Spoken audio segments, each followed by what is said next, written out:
Hello and welcome, I'm Stormo, and this is Elite Dangerous. It's a game that involves you flying a spaceship around the galaxy, which is always fun. You can do a bunch of different stuff. You can trade, you can shoot other ships, you can mine, and various other things. It is, of course, the latest in a long line of games all bearing the Elite name, starting with the original Elite all the way back in about 1984. So quite some time ago. Now, so with that in mind, what you need to do in Elite Dangerous is find interesting things to do. And so what I'll do is we'll load up Starport services. We're currently at a place called Haxel Port, which is somewhere. We'll refuel our ship while we're here. And this is kind of the main interface in terms of doing stuff. This is the space, the services area where you do you pick up stuff. The bulletin board's about the most important aspect of that. We pick up things on the bulletin board, basically missions and stuff. So just let it load. Takes a little while. And you see there's one available mission, which is discrete cargo transports. And so you can look into this and you can pick it up, and what it'll do is it'll load your ship up. Now this particular one's interesting because it involves us smuggling. What that means is that we have to get our goods into the destination, which is Yapping Dock, which tells you there where you got to go. We've got to get our goods into the destination without getting scanned, and if we don't, then we might get fined. We're going to accept it anyway, and we're going to have a look at a couple other things while we're here. So you've got a couple other things on this menu. So you have munitions, which is where you buy to refill your ammo. I don't have huge amounts of ammo, a huge weaponry on this particular ship I'm using. You have repairs. If your ship's damaged, you can spend it to repair. Apparently my paintwork's damaged. Well, there you go. So to do that you have to actually click that and then confirm. The game's interface is a little bit difficult. In fact, the game is one of those games that does require a little bit of learning. So we looked at the bulletin board. Contacts, if you get fines and stuff, they come up here for bounties, trade dividends, and there's also, you can also go combat bonds, and the black market. If you have illegal goods to sell, you can enter it there. I don't have anything illegal to sell at the moment, so that's not going to happen. You can outfit your ship. This gives you a good view of the ship I'm piloting at the moment. It's a Cobra Mark III, which I've upgraded moderately. As you can see, these aren't great high quality stuff that I've got. The letters indicate the rating with, I think, like G is actually like the worst and A is the best. So I've spent more time upgrading the ship's internals. I haven't got it perfect yet, but I thought, you know, that's better than nothing. And obviously it all costs money. You make money by trading or mining or doing whatever. One of the ways you can trade, of course, is the commodities market. And every spaceport has this, and they'll have different things for sale or different things that they'll want to pick up. So for example, you can see here the columns, you have sell and buy. Sell means that's how much the station will take from you if you want to sell it to them, and buy is how much they'll charge you for buying it. It's also worth checking the demand and supply columns here, because you may be wanting to know whether something is in demand or not. As you can see here, consumer technology is in demand on this space station, and they'll pay moderate. The galactic average is the price across all the space stations, but of course we have more here. Consumer technology will sell for a fair bit more than that here. So if you can buy it at another station for less than that, bring it here and sell it, you'll be able to make a lot more money. Now, of course, those values actually change as you go through, and there's all sorts of things you can buy and sell. Here. Now, when you do buy and sell something, I'll just back out of this. Oh, well, actually, we'll have one look at one last thing. Universal cartographics. If you have certain type of scanners installed in your ship, you're able to scan planets and discover them. And then you can sell that information back to spaceports. There are limits on what you can do, and as you can see here, I can't sell any of these things. They're all marked red. And the reason for that is that I'm not 20 light years away from where they are. So that's why that's happened. Now, the other important parts, and I'll just look over here. So this is your ship status. Shows you where everything is on your ship, how everything, the health of everything, power drain, all that kind of stuff, because that's all really important stuff, the way the ships work. This is your reputation and your general status. You have fire groups, which allows you to switch between different weapon types and stuff like that. Not a big deal for my ship at the moment because I don't have a lot of hard points for weapons. The most important thing though is this. This is the cargo hold. It shows you what you're carrying. You see down there you got capacity, 7 out of 24. The more cargo racks you install, the more capacity you'll have, and they take up space in terms of the slots. Basically, your ship has a bunch of slots that things can go into, and these can go into slots. And interestingly though, bigger cargo racks can fit into the same size slots as smaller ones, which is interesting. But that's how it all works anyway. And you got a bunch of functions here, which is sort of stuff you won't really use unless you need to.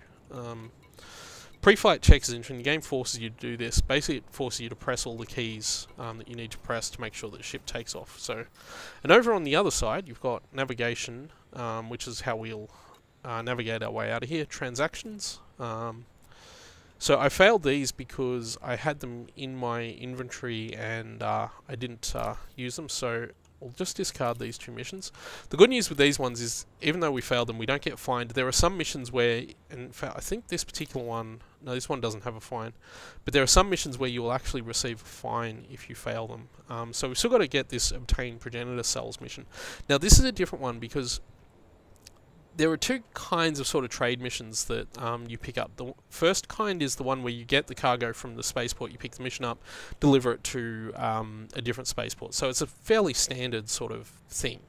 But the other one is where the spaceport asks you to go out and find something and bring it back, and that's what that progenitor cells is. So I need to find progenitor cells somewhere. These are contacts. These are basically all the things that are hanging around. ASFs might be player ships. I'm actually playing in solo mode at the moment, so there'll be no players. I just did that for the purposes of this video. So yeah, and Federal Security Service, they'll hang around, scan your ships, and they're all kind of annoying. So I'll just go here and back into Starport Services for a sec. We'll have a look in the commodities market, because what I'm looking for is those... what were they? Progenitor cells, and they don't have any to buy, because if they did, this column would have a price in it, so this station doesn't have them. So with that in mind, we'll back out of that, and we will head over here. We'll head to the galaxy map, and this will give you an idea of the size of this game. It is quite big. So you can sort of see all these stars around the place here. This one with the marker is obviously the one we're at, and we can select all the other stars to figure out where we need to go. Now, one thing you can do though is you can pull out, you have a good look at the size of the galaxy. Now, every star you can see there is a place you can theoretically travel to. Some of them will fade out as we zoom out, but it gets quite big, as you can see there.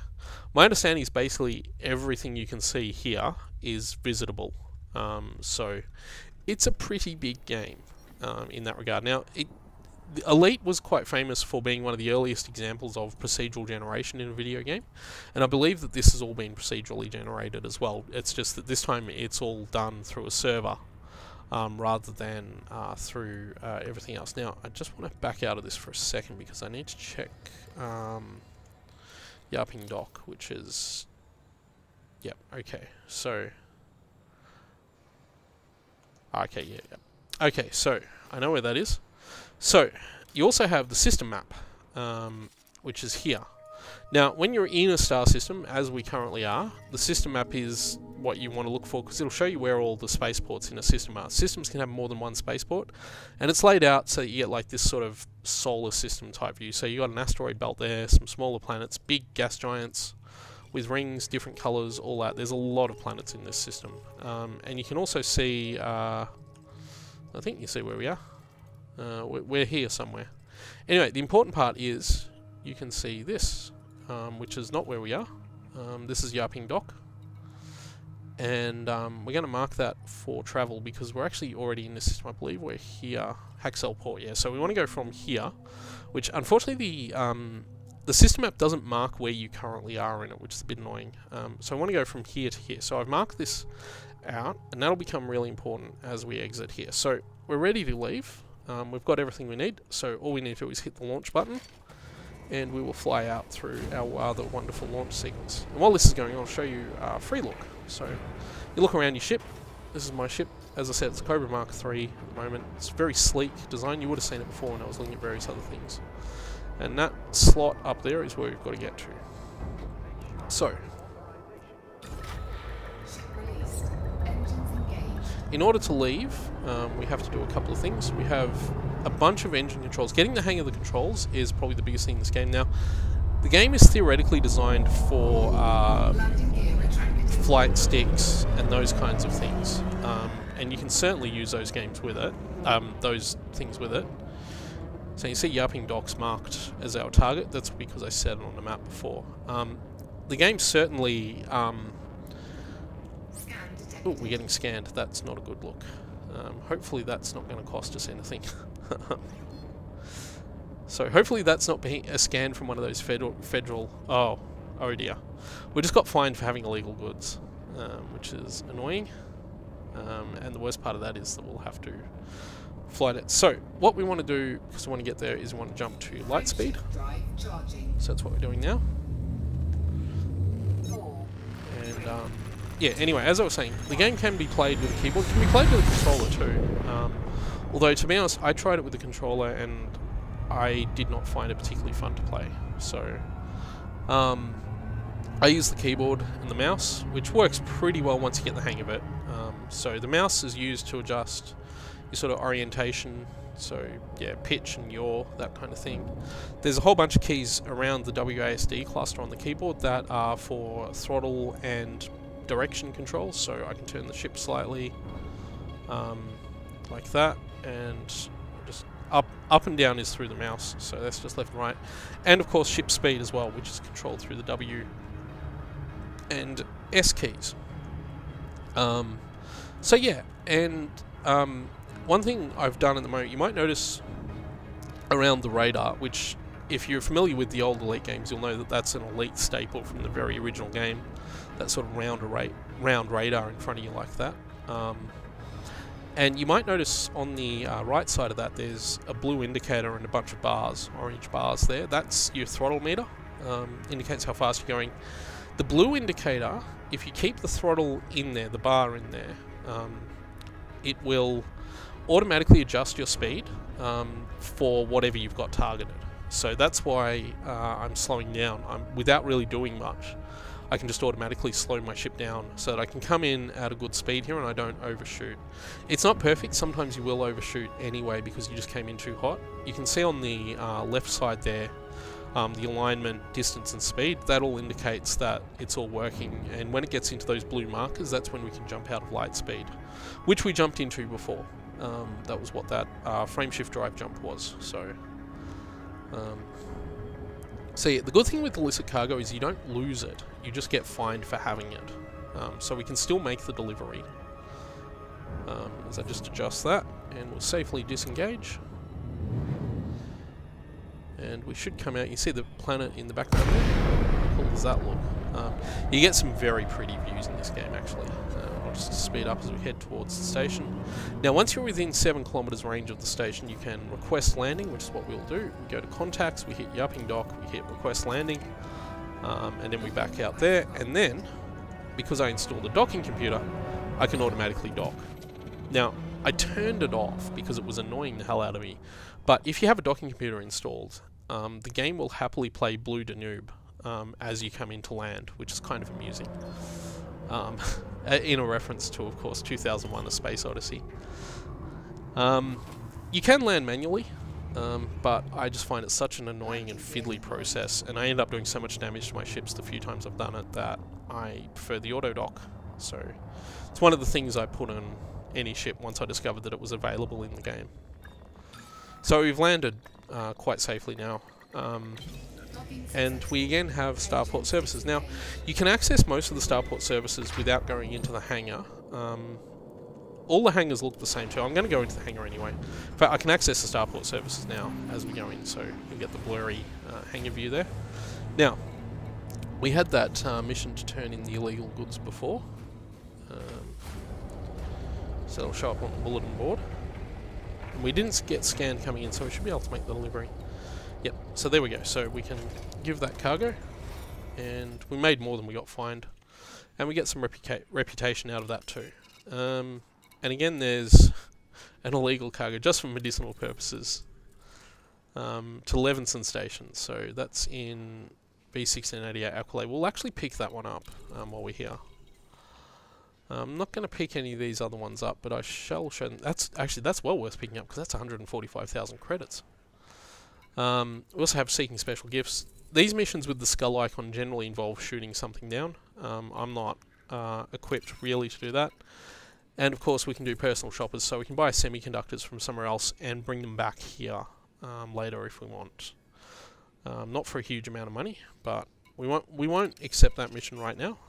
What I will accept though is the commodities market. So I'll go down and have a look, see if those progenitor cells are available here. They are not. So that's annoying. Okay, we'll get some fuel, and we're actually just going to head out. I'm not going to spend too much time here. So we'll have a look at our transactions. So I've got a fine there. Now to pay a fine, you go to Starport Services again, and you go to Contacts. I think it's Contacts, yep. And we can just confirm that. So we pay a fine. I don't care. It was not a lot of money, and we got the mission completed anyway. So now we're back out of that. We will head to the navigation panel to the galaxy map. And this time we'll get to do a light speed jump between two stars. In this case, where we are now, which is LTT 15574 and V1688 Aqualay. So we'll select that. And what we can actually do is go to the system map. This is really nifty. So we can plot our course. So we need to go here. So we select that, we mark that, plot route, which it will do, and then we'll back out, and we're all ready to go. So we'll exit. You get to see the launch sequence. One of the benefits of going down into the hangar is that your ship gets turned around automatically for takeoff as well. You actually land in one direction and you have to turn around in the opposite direction to take off. I'm not sure why that is, but that's just how the game works. So, we've got our route planned, we're carrying illicit cargo. We are free, we are released of the space station. Throttle up. Drop our landing gear, which gives us more speed. I've got a decent-ish engine in this ship, so I go relatively fast. Not as fast as I would if I paid more money for a better engine, but, you know, it's all good. So, line ourselves up. You can see just to the left of the main radar, there's a small circle with a blue dot in it. That's what you use to make these alignments when you can't see it out the front. We're now out of mass lock range, so what I can do is hit the jump, and this will be a interstellar jump, as opposed to the light speed jump I before, which was sort of interplanetary, I guess. So, and yeah, there's two kinds. There's basically stellar jumps where if you have a star targeted, you get this, and there's planetary jumps, which is where you have an object in a solar system charged. You come out in, I think it's called cruise mode or something like that, where you're basically travelling faster than the speed of light, but sort of still in thing. Oh, and when you come out at a star, you come out right at the star too, which can be a little bit scary when it first happens to you. So, Levinson Station, that's where we need to go. I'll just line everything up. Apologies if you get a bit dizzy there as I rotate around. And you can see on the right there, I just brought the throttle into that blue range, which means it'll automatically start adjusting our speed as we head in there. So it's about 4,000 light years away. A lot of the game is spent looking at screens that look a lot like this, which may not be the most interesting thing in the world. This is very much one of those games where it's as fun as you make it, I think, is the best way to say it. In a lot of ways, actually, I've been jokingly referring on Twitter to this game as Euro Truck Simulator 2 in space, which sort of undersells the premise a little bit. But in terms of being a game where you sort of have to make your own fun, I guess, it's very much that kind of game. You've got to go into it wanting to achieve something in it. You can't just let the game spoon feed you with what you want to do. And there's different paths to go down. There's exploration, there's mining, there's piracy, there's all sorts of things you can go down as you do the various aspects of the game. If I bring up this screen here, you can see that I've got combat rank, trade rank, and explorer rank. And those are sort of the three main things you can do. I've mostly been focusing on trade, which is why I'm much higher ranked in that than the other two. I haven't even started with combat yet. But that's kind of what the point of that is. Yeah, so, and it is definitely a game where you're going to have to put in what you want to get out of it. and I can see why it wouldn't be for everyone. There's a couple of things that sort of bug me a little bit, but I understand why the game does them, because the game is essentially trying to bring a modern Elite experience to players who love the original Elite games. And I was never... I wouldn't say I was never a big fan of Elite, but I never really played it much because I didn't own it on my Commodore 64, and I only ever really played it at other people's places back then. Just one thing too, while we're looking at the ship, I'll just free look around. You can see to the side there's interior cockpit detail. There's another seat over there actually, and behind me there's a door. But one thing you can't do in this game is leave your seat. You're stuck here. In fact, not only are you stuck here, you can actually see your pilot. So you can actually see my hands, and it's pretty dark, so it's probably a bit hard to see. But my hands, my legs are both visible. In fact, if I look right around, you can't see it at all. But you can actually see like the suit that my pilot's wearing. But you can never get up. This isn't Star Citizen, which is planning to offer more than just the spaceship flying experience. It's going to have all sorts of crazy stuff going on with it. This game doesn't have that. And I suppose in some regards that's okay, because this game is trying to just be Elite, and Star Citizen is trying to be a lot more than what Elite has ever been. So I suppose that's okay, but I'll tell you one thing right now, which is that the Elite developers have nailed the feeling of being in a spaceship. I love how you've got the free look around the cabin. Of course, if you have an Oculus Rift, you can actually do that with the Oculus Rift. I don't have an Oculus Rift, so I have to click the middle mouse button to do all that. You don't have to keep making these little adjustments, as long as the square dot stays relatively close to that circle. I do it just because I feel like I should be doing something while my ship does all the automatic flying stuff at the moment. But as you can see, we're coming right up to the planet. Sometimes you need to be a little bit careful. I've had it happen where I've come towards the station and realised that I have to go around the planet. I'm going to have to slow down here, I'm going a bit too fast. So I'll just bring our speed down. Hopefully, yeah, we're close enough, we're not going to miss. And then we jump, safe disengage. We almost missed that station, but we will have got it. So, yeah, we got it. Okay, a little bit closer than I would have liked, but worked out in the end. So, again, I'll automatically land. We'll get to see this glorious view, so we'll request a landing. And we'll cut our speed down. There's a button to just automatically reduce your speed to 0, which is good. Well, automatically reduce your throttle to 0, I suppose. And we'll let the auto dock do its work. But yeah, like Euro Truck Simulator, this is a game where you need to be willing to accept the game's compromises in terms of how it presents what it wants you to do. And to understand that you're going to have to sort of make your own way. It's not going to give you a lot of guidance. It does allow you to set your own pace, I think, which is always really nice. Unlike Euro Truck Simulator 2, though, this game has a lot of situations where you're putting something on the line. You can get blown up, you can get killed. Well, I don't know if you can actually get killed, but you certainly get your ship blown up. I won't bring up the starport services this time, just so you can see the full hangar entry sequence. As exciting as it is. Oh, and this looks the same at every station.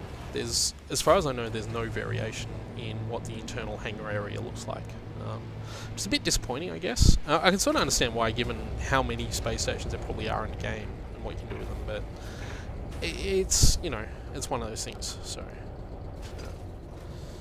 Anyway, we got away with delivering our illegal goods this time, so that's good. So I'll bring up starport services, and, yep, Levinson Station.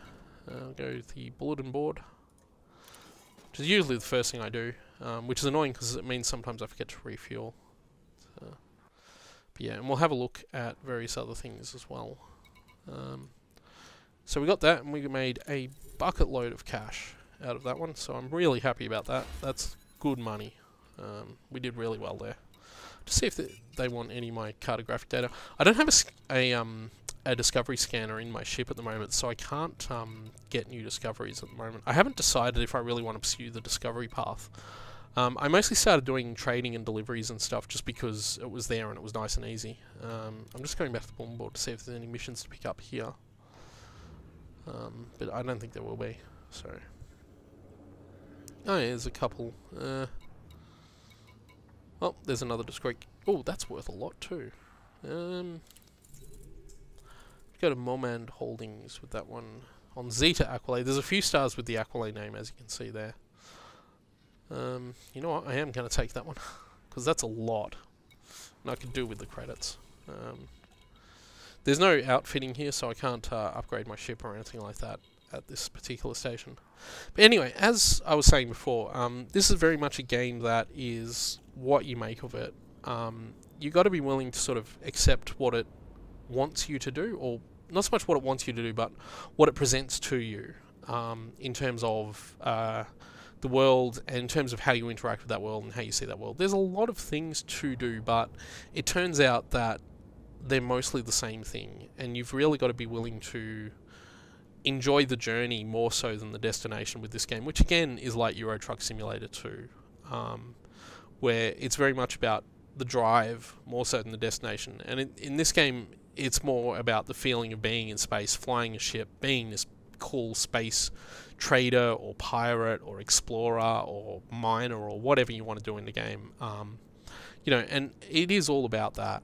And you've got to be willing to let this game take you on that journey, and you've got to be willing to put yourself into the game to get what you want out of it. So in a lot of ways, this satisfies, for me, most of the same things that Euro Truck Simulator 2 satisfies, but in a different way, because it's in space and I like space. And, you know, I like the idea of being a space pilot in a ship. In fact, in a lot of ways, the early Elite games and what I learned about them as a kid growing up sort of influenced my views on, you know, space and science fiction type stories anyway. So this has been a series that, for me, even though I was never a big fan in terms of playing it that much, I always loved what it was trying to do, and I always wanted, even playing the original with its wireframe graphics, I always wanted it to be so much more than it was at the time. And in a lot of ways, this game does deliver that so much more. The space stations look like space stations now, and you know, the graphics it presents are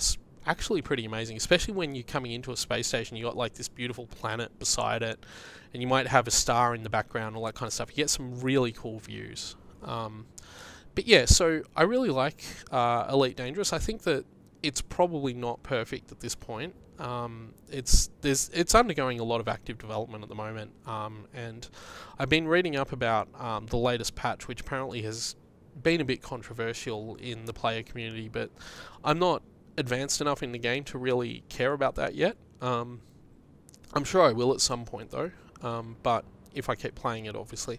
But I can see this as being one of those games where I drop in and out of it as time goes on. So it's like Euro Truck Simulator 2 again, where it's a game that I come back to when I'm sort of bored of other games. So I might play something else for a couple of weeks and then decide, well, I'm done with that game, I'm going to go back to this game, and it'll be this game, it'll be Elite Dangerous when I do that. So yeah, that's how I feel about Elite Dangerous. I think it's well worth checking out if you can. It was on sale on Steam over the weekend. I don't believe it is anymore, unfortunately, so you'll have to either wait for it to go on sale or shell out full price for it if you want it now.